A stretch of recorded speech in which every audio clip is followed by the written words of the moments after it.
The net asset in a firm amounted to rupees 2 lakh. Out of this, rupees 20,000 is represented by investment in 5% government security. The expected future profit is rupees 30,000 and the NRR is 10% on closing capital employed. Calculate the value of goodwill. देखिए, इन्होंने हमें question के अंदर जो main information है वो होती है हमारी, या तो हमको दो आइटम चाहिए, प्रॉफिट और कैपिटल एम्प्लॉयड। तो नेट असेट का मतलब ही क्या होता है? Capital employed. क्योंकि हम जानते हैं कि कैपिटल एम्प्लॉयड निकलती कैसी? असेट माइनस लायबिलिटी, ऐसे निकलती है। हमने क्लोजिंग कैपिटल एम्प्लॉयड का कैलकुलेशन किया, तो वो कैलकुलेशन कैसे होता है? असेट माइनस लायबिलिटी,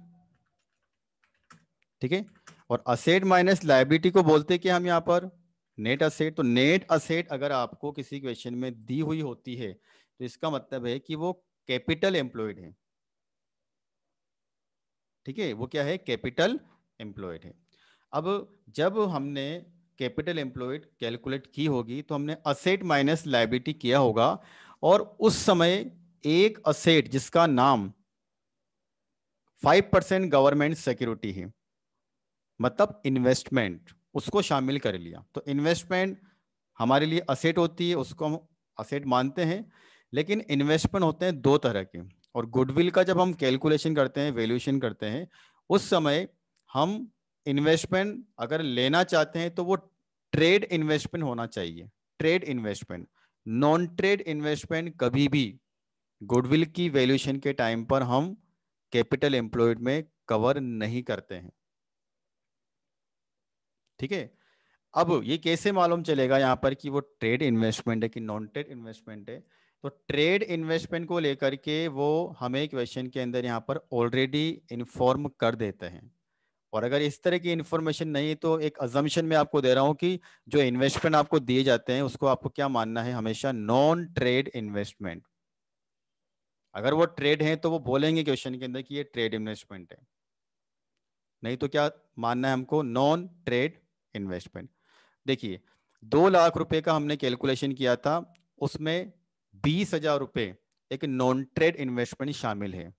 तो जब हम यहाँ पर कैपिटल एम्प्लॉयड काम में लेते हैं नॉर्मल प्रॉफिट कैलकुलेशन में, तब हमको यहाँ पर ये 20,000 रुपए 2 लाख में से माइनस करने होंगे। इसी प्रकार हमको फ्यूचर मेंटेनेबल प्रॉफिट 30,000 रुपए का इन्होंने दिया हुआ है क्वेश्चन के अंदर। देखिए, द एक्सपेक्टेड फ्यूचर प्रॉफिट। अब थोड़ा सा यहां पर आपको ये समझना होगा कि फर्म ने 20,000 रुपए का इन्वेस्टमेंट किया हुआ है 5% गवर्नमेंट सिक्योरिटी के अंदर। इसका मतलब फर्म को इस 20,000 के ऊपर, इन सिक्योरिटी के ऊपर 5% की रेट से इनकम मिली होगी, और वो इनकम होती है नॉन ट्रेड इन्वेस्टमेंट की इनकम। और डायरेक्टली इनडायरेक्टली अगर मैं आपसे बोलूं तो वो नॉन ट्रेड इन्वेस्टमेंट की इनकम कहीं ना कहीं इस प्रॉफिट के अंदर ही भी शामिल है। इसने यहाँ पर मेंशन नहीं किया हुआ, लेकिन ये एक बाय डिफॉल्ट आपको ये मानना है कि जब यहाँ पर आपको 5% गवर्नमेंट सिक्योरिटी दिया हुआ है, रेट दे रखी है 5%, इसका मतलब ये होता है कि ये इंटरेस्ट की रेट है। मतलब फर्म ने यहाँ पर ये इन्वेस्टमेंट किया है, गवर्नमेंट सिक्योरिटी परचेज कर रखी है, 20,000 रुपए की फेस वैल्यू है, तो उसके ऊपर फर्म को 5% की रेट से 1,000 रुपए की इनकम हुई होगी, और इस इनकम को बोलते हैं income from non trade investment. और उस नॉन ट्रेड इन्वेस्टमेंट की इनकम को फर्म ने इस 30,000 के प्रॉफिट में शामिल किया हुआ है। तो जब हम गुडविल निकालेंगे तो कैपिटल एम्प्लॉयड में से तो हम इन्वेस्टमेंट की वैल्यू को माइनस करेंगे, और जो प्रॉफिट हमको दिया हुआ है उसमें उस इन्वेस्टमेंट की इनकम को लेस करेंगे। ये दो कैलकुलेशन है जो इस क्वेश्चन में हमको समझनी है। उसके बाद फिर गुडविल की बहुत सारी मेथड्स हैं, मेथड्स को अप्लाई करना आसान है। देखिए, calculation of capital employed, 2 lakh रुपए की नेट असेट यहाँ पर दी हुई है, उसमें से हमने क्या किया? Investment being non trade asset, उसको माइनस किया, तो हमारी जो एवरेज कैपिटल एम्प्लॉयड है वो आती है 1,80,000। अब आप इसको क्लोजिंग कैपिटल एम्प्लॉयड बोलें या एवरेज कैपिटल एम्प्लॉयड बोलें, एक ही बात है, क्योंकि यहाँ पर क्वेश्चन में हमको ज्यादा इंफॉर्मेशन नहीं दे रखी है। इसी प्रकार जो फ्यूचर मेंटेनेबल प्रॉफिट हमको 30,000 का दिया हुआ था उसमें ये इनकम शामिल थी 1,000 रुपये की, तो उसको माइनस किया तो हमारा जो फ्यूचर मेंटेनेबल प्रॉफिट आता है करेक्ट वो आता है 29,000 रुपये। अब हमको सुपर प्रॉफिट निकालना है, तो सुपर प्रॉफिट निकालने का फॉर्मूला होता है एक्चुअल एवरेज प्रॉफिट या फिर future maintainable profit minus normal profit. Normal profit कैसे निकलता है? Average capital employed into NRR. तो यहीं पर उसको इस तरीके से इन्होंने यहाँ पर प्रेजेंट किया हुआ, देखिए average capital employed 1,80,000 into NRR 10%, कितना आया? 18,000।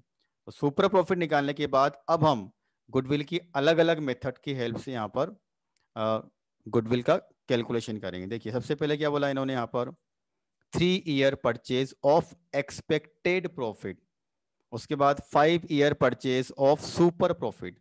तो देखिए 3 year purchase of expected, expected का मतलब होता है फ्यूचर मेंटेनेबल प्रॉफिट, मेथड है जैसा उन्होंने बोला वैसा करना है।